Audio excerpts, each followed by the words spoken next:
റമദാൻ ടൈമിൽ ബാംഗ്ലൂർ വേറെ തന്നെ വൈബാണ്. ഒരുപാട് ഫുഡ് സ്ട്രീറ്റ് റമദാൻ ടൈമിൽ മാത്രമായിട്ട് ഓപ്പൺ ആയിരിക്കും നമുക്ക് കാണാൻ പറ്റുന്നതാണ്.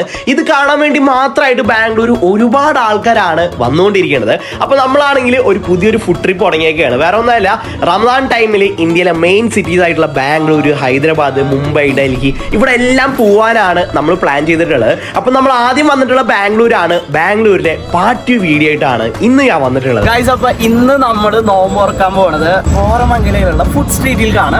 ഇതും അത്യാവശ്യം നല്ല ഫേമസ് ആണ്. എല്ലാ റമദാനും അവിടെ ഉണ്ടാവുന്ന ഫുഡ് സ്ട്രീറ്റ് ആണ്. അപ്പൊ പതിവ് പോലെ ഒവൈസ് ആണ് കൂടുതൽ. ഒവൈസ് വിശപ്പുണ്ടോ? നോമ്പായോണ്ട് വിശപ്പുണ്ടോ?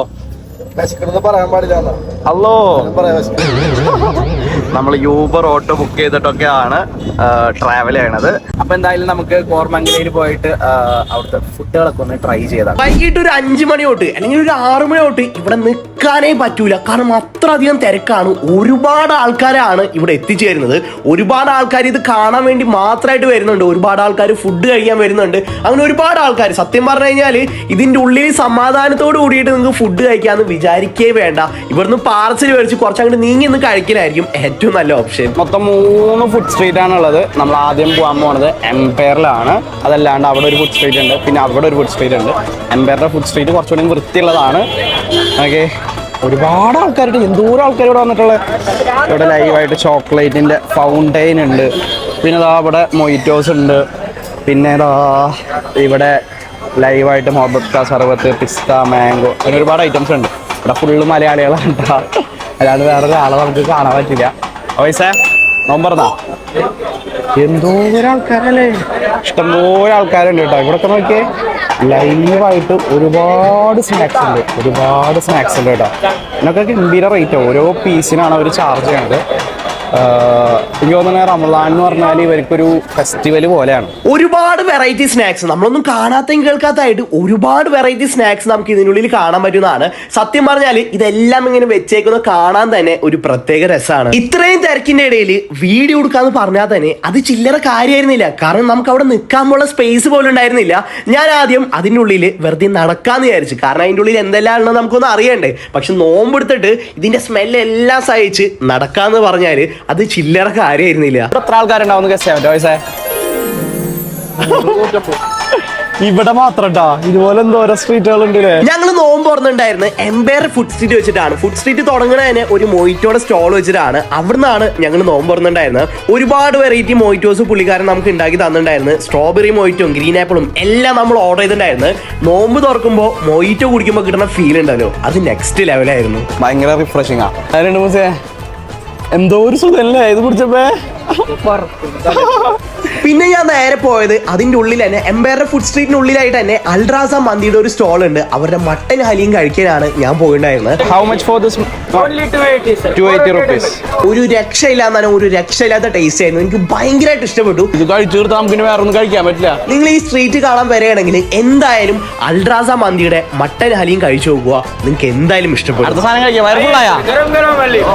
വയറ് ഫുള്ളായാ? ബക്ലാവ കഴിച്ചു നോക്കിയാലോ? ബക്ലാവ് ഉണ്ട്, കുനാഫയും ബക്ലാവ കഴിച്ചു നോക്കാം. ഇതിന്റെ തൊട്ടപ്പുറത്തായിട്ട് തന്നെ ബക്ലാവ ഹൗസിലെ ഒരു കുഞ്ഞി സ്റ്റോൾ ഉണ്ട്. ഒരുപാട് വെറൈറ്റി ബക്ലാവ നമുക്ക് അവിടെ കാണാൻ പറ്റുന്നതാണ്. അതുപോലെ തന്നെ തൊട്ടപ്പുറത്ത് കുനാഫ് അവർ ഉണ്ടാക്കുന്നുണ്ട്. ഞാനത് കണ്ടപ്പോൾ പിന്നെ എന്തായാലും അവിടെ വരെ വന്നതല്ലേ, അപ്പോൾ കുനാഫും കൂടി ഒന്ന് കഴിച്ചു പോകാമെന്ന് വിചാരിച്ചിട്ട് അവിടുത്തെ കുനാഫ് നമ്മൾ ഓർഡർ ചെയ്തിട്ടുണ്ടായിരുന്നു.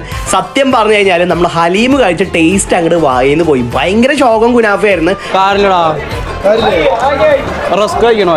എംപയറിന്റെ ഫുഡ് സ്ട്രീറ്റിന്റെ മെയിൻ നെഗറ്റീവ് എന്താണെന്ന് വെച്ചാൽ നമുക്ക് നടക്കാനുള്ള സ്ഥലം പോലും ഇല്ല. ഉള്ള ഗ്യാപ്പ് മൊത്തം ഒരു സ്റ്റോൾ വെച്ച് ഫില്ല് ചെയ്തേക്കാണ്. അതുകൊണ്ട് തന്നെ ഭയങ്കര റഷ് നമുക്ക് ഫീൽ ചെയ്യുന്നതാണ്. അതിൻ്റെ ഉള്ളിൽ ഒരുപാട് സമയം നമുക്ക് സ്പെൻഡ് ചെയ്യാൻ പോലും നമുക്ക് തോന്നി. ഒരുപാട് ഐറ്റംസ് ഉണ്ട്. മലയാളികളുടെ സ്റ്റോൾ ആട്ടാ.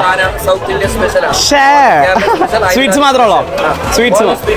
സ്വീറ്റ്സ് മാത്രമേ ഉള്ളൂ. അപ്പൊ നമുക്കൊരു കാര്യം ചെയ്യാം, കോക്കനട്ട് പുഡിംഗ് എടുക്കാം. എത്ര ഒരെണ്ണത്തിന്? എത്ര? 80. ഇവിടെ ക്യാമൽ വെക്കാൻ പാടില്ല. ഇന്നലെ വന്നപ്പോ ക്യാമൽ ഉണ്ടായിരുന്നില്ലേ? ഇന്നലെ പോലീസ് ഉണ്ടായിരുന്നു അല്ലേ? ക്യാമൽ കഴിക്കാൻ പാടില്ല. അല്ല, ലീഗലല്ല, സെയില് പാടില്ല അല്ലേ? ബാക്കിയില്ല. പിന്നെ ഞങ്ങൾ നേരെ പോയത് തൊട്ടപ്പുറത്തായിട്ടുള്ള അൽറാസയുടെ ഫുഡ് സ്ട്രീറ്റിലേക്കാണ്. എംപയർ വെച്ച് കമ്പയർ ചെയ്യുമ്പോൾ സെയിം ഫുഡാണ്, സെയിം പ്രൈസ് ആണ്. പക്ഷെ എന്താണ് വ്യത്യാസം എന്ന് വെച്ച് കഴിഞ്ഞാൽ ഇത് കുറച്ചുകൂടി സ്പേഷ്യസ് ആണ്. അതുപോലത്തെ റഷൊക്കെ ഇവിടെ ഉണ്ടെങ്കിലും നമുക്ക് അത്രയും ഫീൽ ചെയ്യില്ല. കാരണം അത്ര സ്പേഷ്യസ് ആണ്.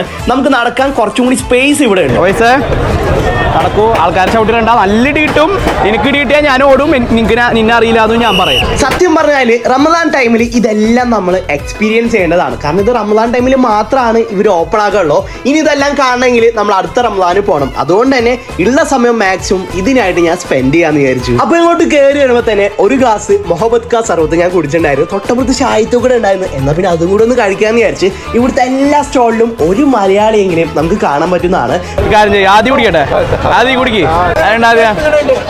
മലയാളിയാണോ?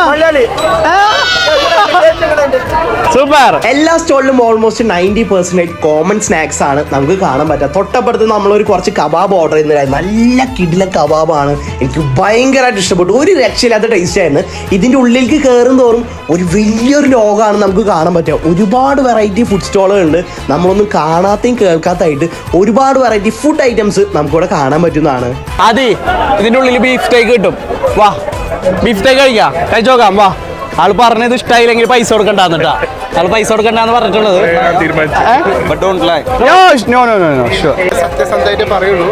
നമ്മൾ സത്യസന്ധമായിട്ട് എന്തെങ്കിലും പറഞ്ഞായിട്ട് നിങ്ങൾക്ക് നിന്റെ ഓർമ്മയിലുണ്ടാ?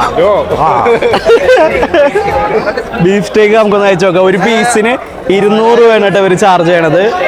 ബീഫ് സ്റ്റേക്ക് എങ്ങനെ നോക്കാം. ഇവർ ലൈവായിട്ട് ബീഫ് സ്റ്റേക്ക്, ക്യാമൽ സ്റ്റേക്ക് ഒക്കെ കൊടുക്കുന്നുണ്ട്. അപ്പൊ ഞാൻ ഇവരുടെ അടുത്ത് ചോദിച്ചു, എന്താണ് നിങ്ങൾ 2 ഐറ്റംസിന് വേണ്ടി മാത്രമായിട്ട് ഒരു സ്റ്റോൾ തുടങ്ങിയിരിക്കണമെന്ന് വെച്ചപ്പോൾ അവർ നമ്മുടെ അടുത്ത് പറഞ്ഞ് റമദാന് ശേഷം സ്റ്റേക്കിന് വേണ്ടി മാത്രമായിട്ട് ഒരു ഷോപ്പ് തുടങ്ങുന്നുണ്ട്. അതിന്റെ ഭാഗമായിട്ട് ട്രയൽ റണ്ണിന് വേണ്ടിയിട്ടാണ്. പിന്നെ ഈ ഭാഗത്തുള്ള ആൾക്കാർക്കൊക്കെ യഥാർത്ഥ ക്യാമൽ സ്റ്റേക്കും അതുപോലെ തന്നെ ബീഫ് സ്റ്റേക്കിന്റെ ടേസ്റ്റ് അറിയാൻ വേണ്ടിയിട്ടാണ് അവരിങ്ങനെ ഒരു സ്റ്റോൾ തുടങ്ങിയിട്ടുള്ളത്. ഞാൻ ഞെട്ടിപ്പോയത് വേറെ ഒന്നുമല്ല. പുള്ളി ഞങ്ങളുടെ അടുത്ത് പറഞ്ഞു, നിങ്ങൾ ഇവിടുത്തെ ബീഫ് സ്റ്റേക്ക് ഓർഡർ ചെയ്ത് കഴിച്ചു കഴിഞ്ഞതിന് ശേഷം നിങ്ങൾക്ക് ഇഷ്ടപ്പെട്ടില്ലെങ്കിൽ നിങ്ങൾ പൈസ പോലും തരണം. സത്യം പറഞ്ഞാൽ അത് കേട്ടപ്പോൾ ഞാൻ അങ്ങോട്ട് ഞെട്ടിപ്പോയി. ആ കോൺഫിഡൻസ് ലെവലൊക്കെ നമ്മൾ സമ്മതിച്ചു കൊടുക്കണല്ലേ. സ്പോട്ടിൽ ഞാൻ ബീഫ് സ്റ്റേക്ക് ഓർഡർ ചെയ്തിട്ടുണ്ടായിരുന്നു. ബീഫ് സ്റ്റേക്കിന്റെ പ്രിപ്പറേഷൻ വീഡിയോ ആണ് നിങ്ങൾ കണ്ടുകൊണ്ടിരിക്കുന്നത്. പുള്ളിയുടെ കോൺഫിഡൻസ് ലെവലും അതുപോലെ തന്നെ പ്രിപ്പറേഷൻ ഒക്കെ ഞാൻ കണ്ടപ്പോൾ വിചാരിച്ച് ബീഫ് സ്റ്റേക്ക് എന്തോ ഒരു വലിയൊരു സംഭവമാണ്. പക്ഷെ സത്യം പറയാലോ ഇത് വലിയൊരു സംഭവമായിട്ട് എനിക്ക് തോന്നിയില്ല. എനിക്ക് മാത്രമല്ല ആർക്കായാലും ഇത് വലിയൊരു സംഭവമായിട്ട് തോന്നില്ല. ബീഫ് ഭയങ്കര ഹാർഡായിരുന്നു. ടേസ്റ്റ് ഇല്ല എന്ന് പറയാൻ പോകട്ടെ. ടേസ്റ്റ് ഇല്ലെങ്കിൽ ഒരു പൈസ വേണ്ടെന്ന് പറഞ്ഞിട്ടുള്ള എനിക്കറിയില്ല. പൈസ എന്റെ കൂടെ വന്നിട്ടുള്ള ആളല്ല കേട്ടാ. എന്താ നീ എടുക്കുന്നാട്ട് പോണേ? ആദ്യം നീ എടുക്കും. കുഴപ്പമില്ല. വയസ്സ് പൈസ കൊടുക്ക്. വയസ്സിന് നമ്മളെ കൂടെ വന്നിട്ടുള്ള ആളല്ലല്ലോ. വയസ്സ് ബ്രോന്റെ കൂടെ വന്നിട്ടുള്ളതാണോ വയസ്സ്?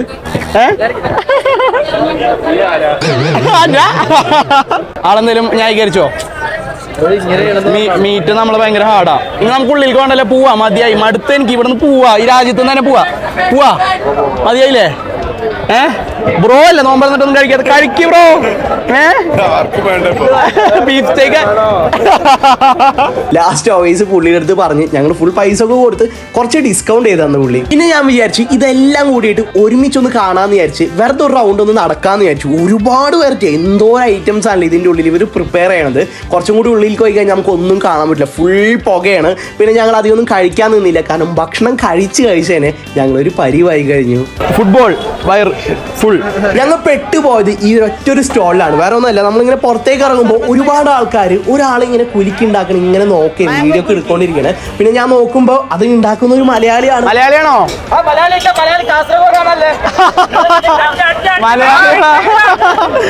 എല്ലായിടത്തും മലയാളി.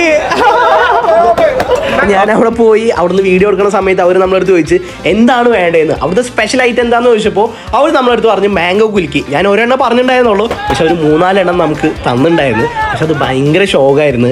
എന്താണെന്ന് അറിയില്ല. പിന്നെ ഭയങ്കര ഓവർ പ്രൈസ്ഡ് ആയിരുന്നു. എന്തായാലും അതും കൂടിയും കുടിച്ചിട്ടാണ് കോറമംഗലയിൽ ഞാൻ പിരിഞ്ഞത്. അപ്പോൾ നമ്മളെ റംലാൻ ഫുഡ് ട്രിപ്പിന്റെ ഡേ 2 വീഡിയോ ഇവിടെ അവസാനിക്കുകയാണ്. നമ്മൾ അടുത്ത ദിവസം നേരെ ഹൈദരാബാദ് പോകും. ഒരുപാട് വെറൈറ്റി ഹൈദരാബാദി ഹലീം, ബിരിയാണി എല്ലാം കഴിക്കാനാണ്. കഴിഞ്ഞ പ്രാവശ്യം ഞാൻ ഹൈദരാബാദിൽ പോയിട്ട് ഒരുപാട് ക്ഷീണം എനിക്ക് ഉണ്ടായി. അതെല്ലാം മാറ്റാൻ വേണ്ടിയിട്ടാണ് ഇപ്രാവശ്യം ഞാൻ ഹൈദരാബാദിൽ പോകുന്നത്. കോറമംഗലയിൽ നമ്മൾ പോവാൻ പോവുകയാണ്. പ്രത്യേകിച്ച് ഒന്നും പറയാനില്ല. പോവാ. ഇനി ഫുഡ് സ്ട്രീറ്റ് ഏതാ? ആ ഫുഡ് സ്ട്രീറ്റിന് ഒറ്റയ്ക്ക് നോക്കോ? എനിക്ക് വരെ പോവാ. ഇതുപോലെ കുറെ ഫുഡ് സ്ട്രീറ്റ് ഉണ്ടാവും കേട്ടോ. താല്പര്യമുള്ളവർക്ക് പോവാണ്ടിരിക്കുക. വീഡിയോ അവസാനിക്കുകയാണ്. മറ്റൊരു വീഡിയോ ആയിട്ട് വരുന്നവരെ ബൈ.